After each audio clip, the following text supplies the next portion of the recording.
Welcome to my channel. This is Bruce the Boss, and as promised, late breaking story from Project Veritas and James O'Keefe. This is the final chapter, the third part in the April Moss saga, and or pieces of information regarding her whistleblowing. As promised, I will do my commentary on the video, playing snippets of it and giving my thoughts. Thank you for sticking with me throughout this whole time and supporting the cause of blowing up the mainstream media and exposing corruption and, in this case, discrimination wherever it is, especially as the discrimination portion may affect our lives. But before we get started, don't forget to subscribe to this channel, like this video, comment on this video. Your interaction will go a long way in helping to fight the censorship and YouTube algorithm trying to suppress the story and keep it on the back page, so to speak, and ensure that individuals don't see it. We need to make sure that this story, whether it be this video, others like it, including the main Project Veritas, gets out there in the light. So without further ado, let's roll. You know, anybody who's awake right now knows that, and this is why I feel like we're in the problematic time in our country's history that we're at, is that no longer is true journalism being executed anymore. And you see that day to day. I feel like it is one of the greatest crimes really in history right now, because if we are shaping the American public's mind, then we need to be seeking truth. And every single journalist who goes to school for journalism, the number one thing is integrity, honesty, seeking truth. We are supposed to be the people that bring light to corruption and subjects. And if we're seeing elected officials and other people in power and they're not getting questioned, that's a problem, or they're getting easy questions asked them. And so I feel like the media is responsible. I'm not the only one this is affecting, and I realize that I could be somebody who could be able to hopefully affect change for others. And that has been my biggest heart's cry. It's not about me. They have no idea what it's like to be burdened with this and feeling like I'm watching my country disintegrate. And if I don't stand up and do something when I'm able to, you know, I just don't know that I could live with myself. That's why you're. So there you heard it. Her reason why for doing this, above all things, had to do with her moral obligation and responsibility to make sure that the truth is out there. So I no longer have any hesitation on my early support of her, because I knew there had to been something there. I'll play more video to justify her reasons behind that. But as you heard, she said the reason why she's doing this is because she's seeing clear manipulation of the news, of softball questions being asked specific individuals in order to protect them and also influence the minds of their many viewers, because she's seeing this country go down a certain path that is destroying itself. And like a true patriot, and I believe I was going on Twitter saying patriots assemble, so what is this corruption and manipulation of information that she felt so concerned that she needed to risk her job, her career, her income in order to get out to you, the people, to ensure that you were all waking up? And for those who are already awake, the validation and the proof that they need to convince those in their lives, like what I'm sure millions of Americans or millions of people around the world who have woken up are trying to do with their loved ones. And that's why I started this channel as well, to ensure that those who did wake up to a lot of the lies and corruptions from the thing that is telling lies to their vision, aka television, you know, in order to wake other people up, you need to show them some of the proof, and she's definitely doing that. Let's take a look at one of the examples that happened right there at her own station or her own network of CBS in Michigan. Let's roll. Over the last couple of months, I've seen personally that there have been stories that CBS has run that were proven to be fake. I'm watching our whole country get frustrated with journalism today and the media today, because they're seeing that this is not, it's not truth what they're always putting out. We have one of those stories that Project Veritas actually witnessed here in Michigan. You're at one of your affiliates here. This was B-roll for this was not a real COVID testing site. You're telling me you're 100% certain that CBS News Corporation, National, staged a fake event. They faked the news, they faked the reality, and broadcasted that to all of their audience last Friday. on CBS this morning. 100%, absolutely. Apparently, the news crew wanted more people in the line because they knew it was scheduled. Well, we knew they were coming.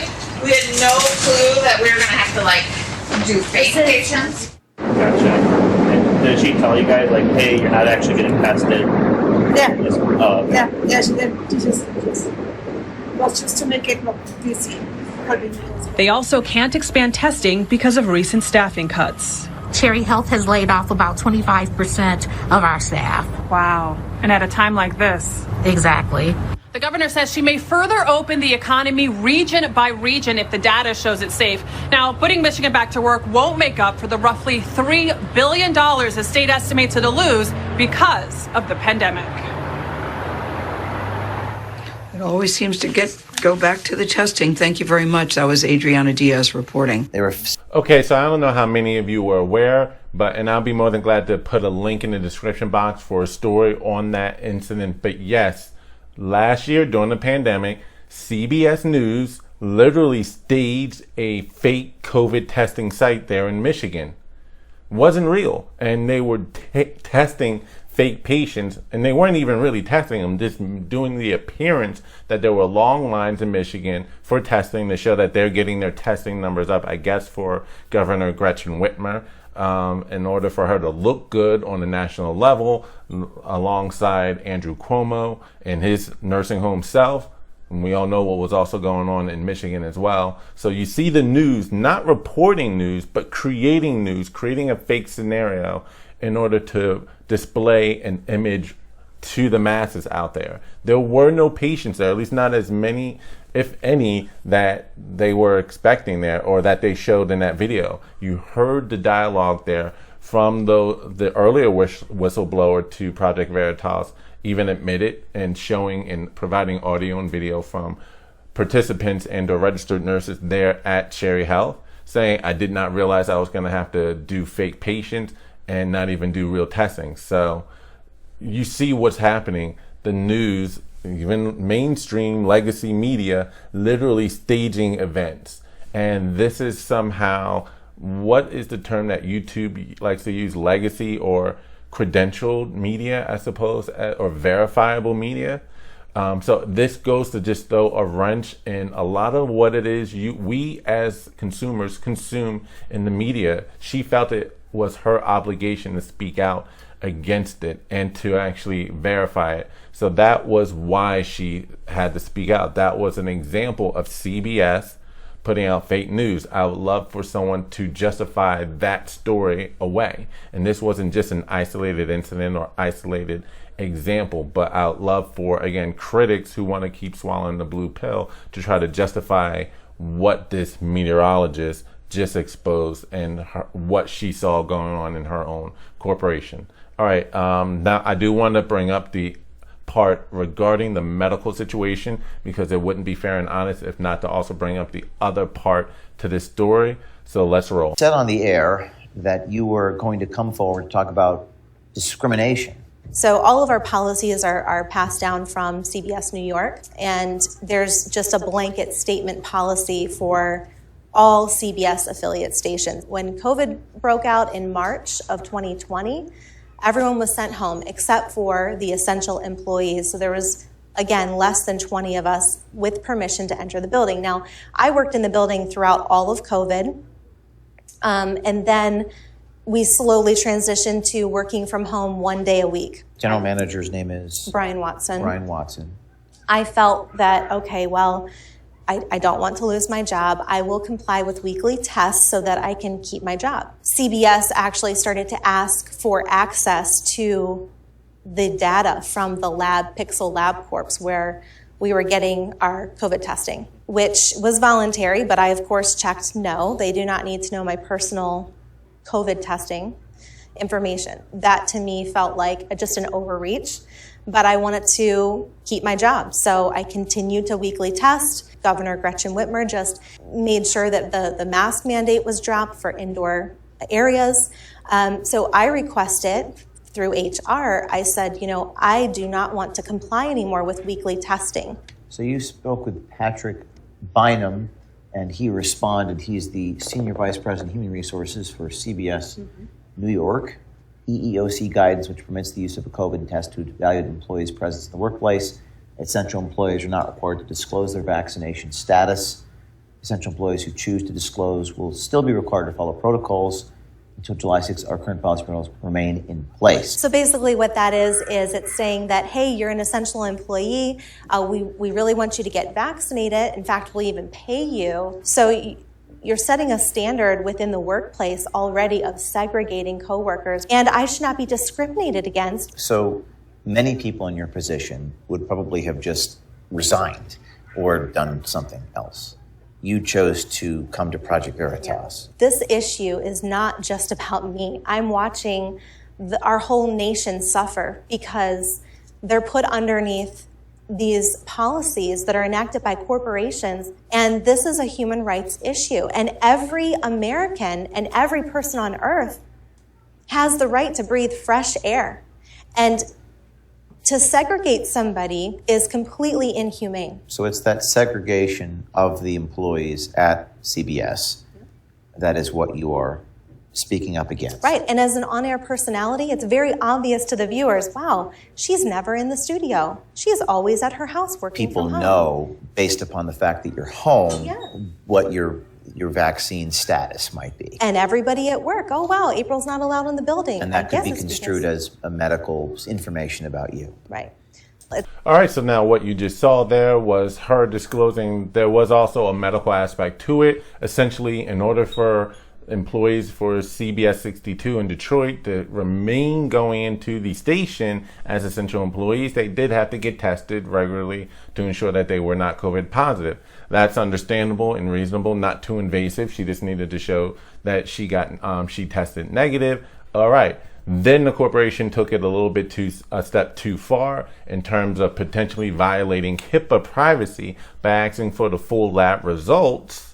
I'm like, all right, she's willing to take the do the testing, but not willing for you to have full-on access to her medical records. That's really not your business in terms of what the lab comes up with, other than just a negative result. So she was like, you know what, I'm fine, I'll stay home. And then there's another policy of, all right, now in order to come into the office, not only do you need to continue testing, but you also need to take the vaccine. We'll even pay you to take it, apparently. So financial incentives, much like what you're seeing all across the country in these various states that are literally trying to do lotteries and other financial incentives to get their citizens to take this vaccine.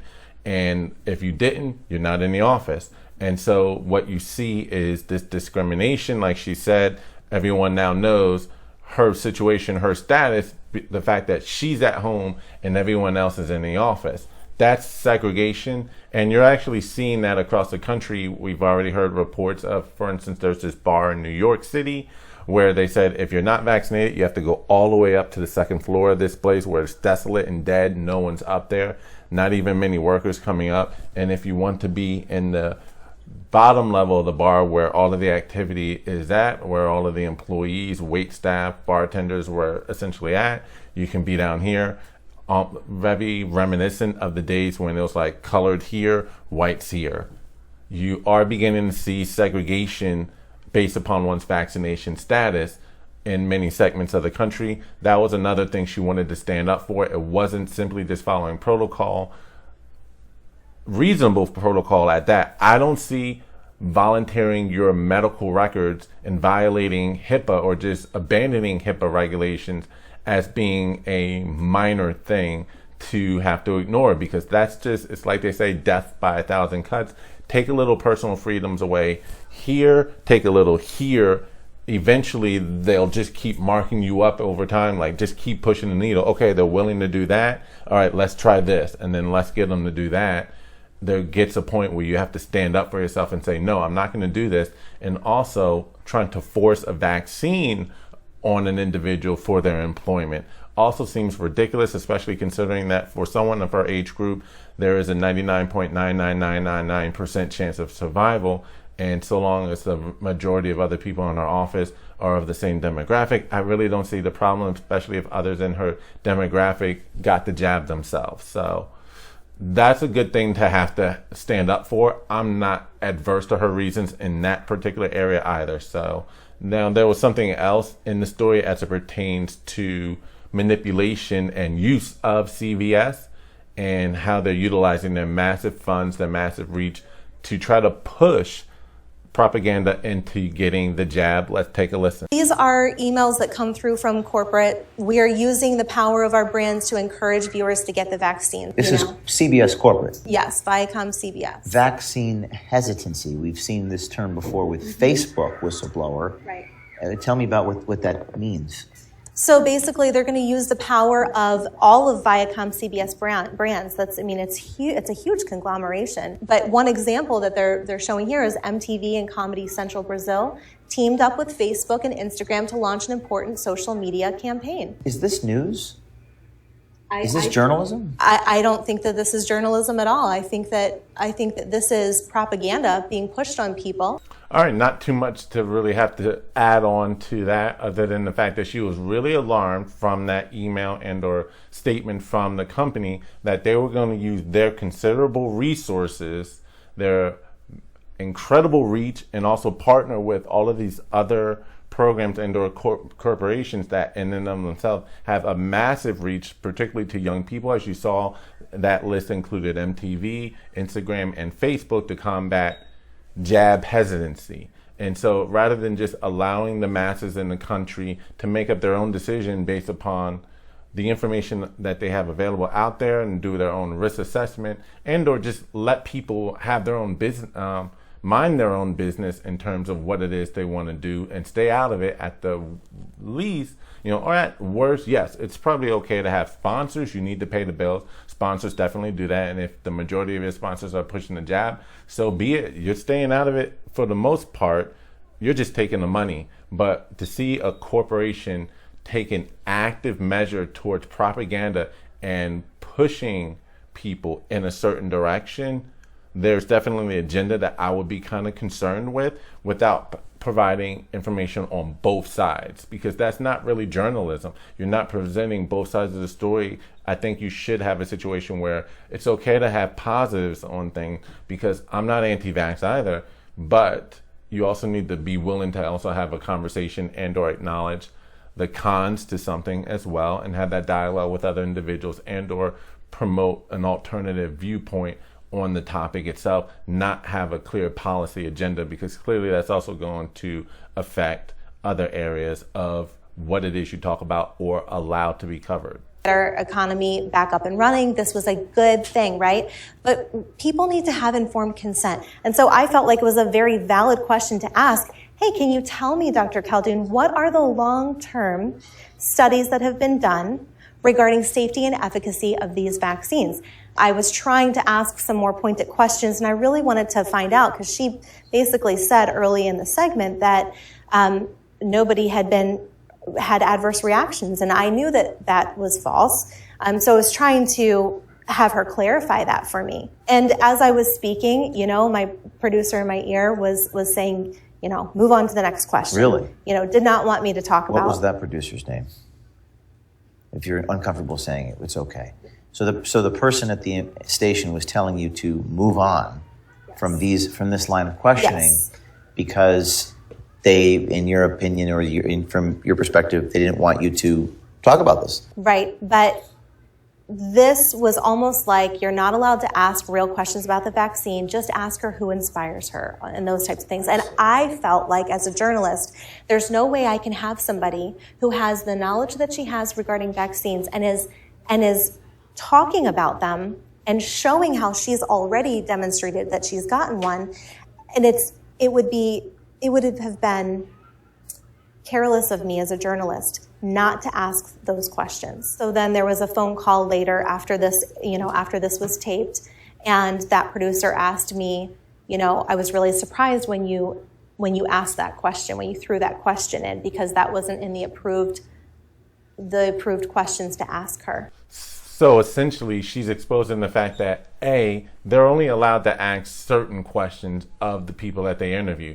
The moment that you stray or deviate from that line of thinking that narrative that they want you to say, you have a producer in your ear saying, back off, back off. No, not that. These journalists are, and what she's exposing there are, as Ivory Hecker said, they're muzzled. They're literally handcuffed in what it is they're allowed to do, allowed to say, allowed to roam with their line of inquiry and questions in an interview, even if they have information and or data to counter what an individual may say. They're told you can only ask these fluff questions, not allowed to challenge anyone who would help push the narrative that we're trying to set, which was specifically encouraging more and more people to get the jab.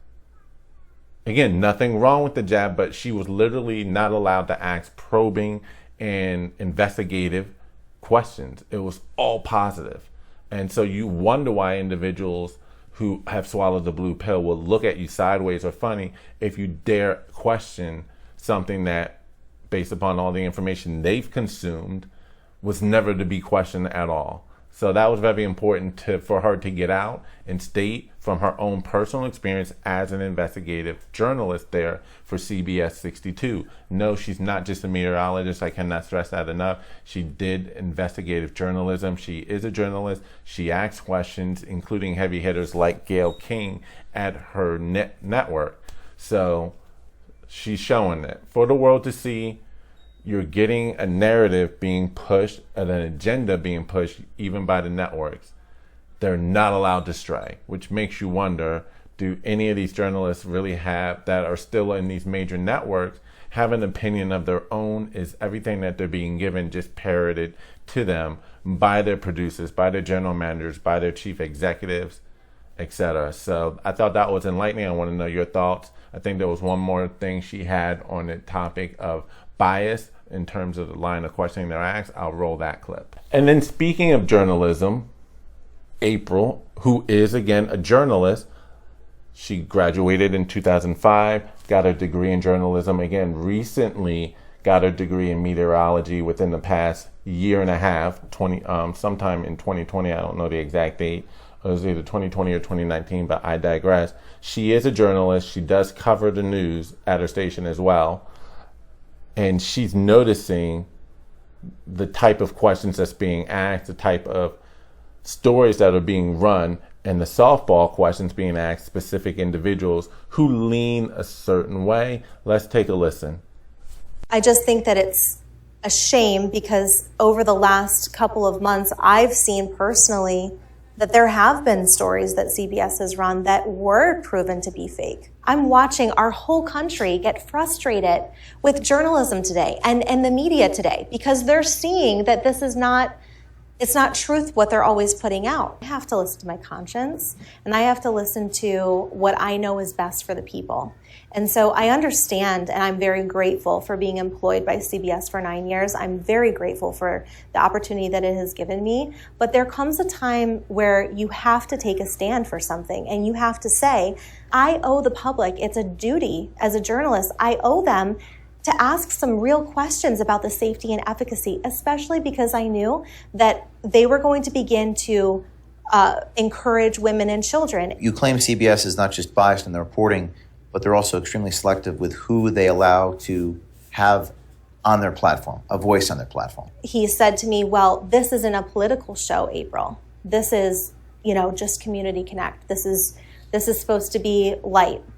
And my response back was, well, I understand it might not be a political show, but we have political figures on here. If you're going to have political figures on your show, then you owe it to the public to ask some real questions because the public is watching and they're not happy. Speaking of political figures, we issue involving Candace Owens, I think it was, and then but also Governor Whitmer. Could you explain that dynamic at local CBS here in Detroit? Yeah. So basically, when I knew that I was hosting this show for International Women's Month, I was basically asked, "Hey, give us your feedback on who would you like to have on the show? Give us some ideas." So one of the people that I mentioned was, it would be amazing to have Candace Owens. I'd love to interview her. And she is somebody that I admire and respect. And the response that came back was, well, she's too political. We're not going to have her on. But instead, they had Dr. Caldoun on. So it's one of those things where I feel like you can't say that Candace Owens is too political, but somebody who's in charge of the vaccine rollout under Whitmer's organization is not political. And not ask tough questions Right. of these political officials. Right. My big concern in all of this, by not standing up, James, and just walking away and saying, okay, I do know that there are people within our organization who definitely know that CBS has a slant, and it slants more to the left. And, you know, anybody who's a... And so there you have it. There is definitely, from her perspective and from what she has personally witnessed, a left-wing or left-leaning bias in CBS. As an example, with the program or segment that she was reporting called Community Connect there with CBS 62 in Detroit, it was it National Women's Month, and she said, hey, it would be great to have Candace Owens on. I really admire her. Here's a woman who's reached the national stage, accomplished a lot for her position and or trying to influence others. I'm pretty certain she would have tried to keep it apolitical and just talk about her struggles as a woman coming up in this country, but her network shot it down, all the while having someone from Governor Whitmer's office, who was in charge of the vaccine rollout there in Michigan. It's okay to have her on and ask her fluff questions. Talk about very political. This is someone who's in the administration affecting policies from a certain party's perspective. That's okay. It's okay to ask these individuals certain softball questions, but you can't ask the tough questions at all from individuals who are, again, leaning a certain way in terms of their political stature. So she definitely found it necessary to try to speak up against certain biases that she saw from her own perspective as a journalist. So I think that that is worthwhile for her to stand up and expose. So this was not in any way disappointing to me. I still very much support April Moss and her decision to speak out against what she saw there at CBS. It definitely adds more layers or pieces to the puzzle, because we've seen what ABC did in protecting the royal family, the Clintons and the Epsteins years ago, not wanting to personally run and bury the Epstein story, when Amy Robach, if I'm pronouncing the name right again, had so much information. They said, kill it, kill it, kill it. We need access to these individuals. We don't need the public to know. We saw that director from CNN in that, I hate to say sting, but it was an undercover sting operation with Project Veritas, but they got him to admit that they've been pushing propaganda and fear intentionally. That was CNN. Last week you had Ivory Hecker come out and say, you know what, Fox Corp, which goes into saying, is Fox really just controlled opposition? They're to be the counter to what it is that they're trying to really push as well, to make you think that you have a choice, because she was getting muzzled in the Fox Corporation as well. Not to speak specifically to Fox News, but you can draw your own conclusion. She was specifically speaking for Fox Corp, not just there in Houston, but just Fox Corp at large in a lot of their policies. Now we're throwing CBS into the mix, and we already know where MSNBC and NBC stands on the issue, especially when the former owner and CEO of General Electric was part of the Obama administration and a heavy campaign donor to the Obama party. We know where NBC lands as an organization. So this was very good for her to get out, to get her side of things. I would love to know CBS's responses. Now, there is no response to the fake staging of the COVID testing. That's been proven to be true.